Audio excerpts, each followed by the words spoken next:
Welcome back, Douglas Patron.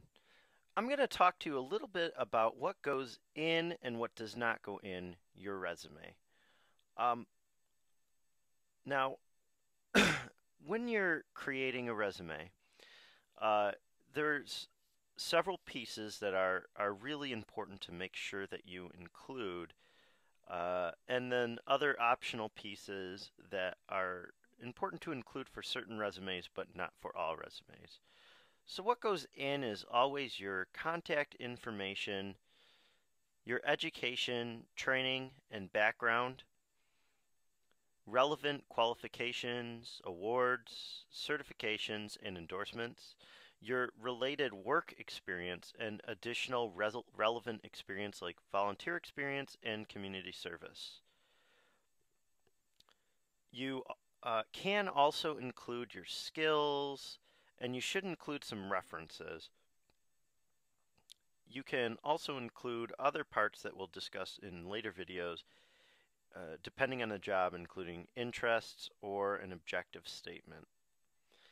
Uh, Now, what does not go in is your religion, your political affiliation, your marital status, parenting status, your race, your ethnicity, your gender, your sexual orientation, or any other personal things that are protected by equal employment and aren't something that employers are allowed to be asking about anyway.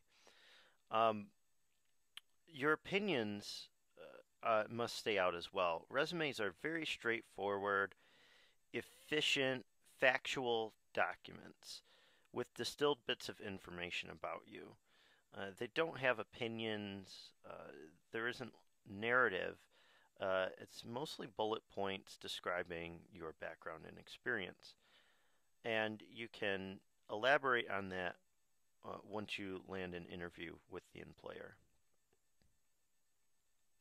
Now, other documents you may want to include are a cover letter, which is a short 3 to 5 paragraph letter explaining honestly why you are seeking this job and why you would be the best possible employee. The resume would get attached behind the cover letter. You can also include a reference letter or a letter of recommendation.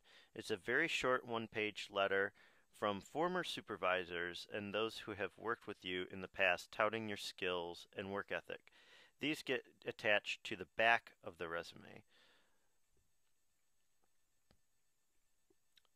There might be an application that you have to fill out for the employer, in which case you would, if the potential employer has their own in-house application document or documents, make sure not to fail to fill these out. Don't forget to fill these out and attach them to the front of anything else you send them.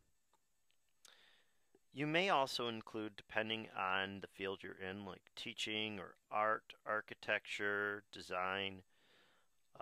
You can also include a portfolio. Some jobs require a portfolio even.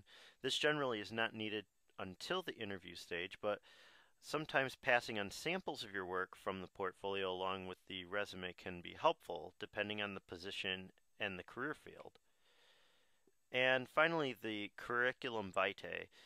For academics, it's a list of published papers and notable speeches and presentations. It's a must if you're going for a faculty position at a college or university. But it's not so useful for anyone who's not going into academics. But this is attached behind the resume itself. So that's the basics of what is part of the resume, what can be attached to the resume, what's optional in the resume, and what definitely needs to be left out of the resume.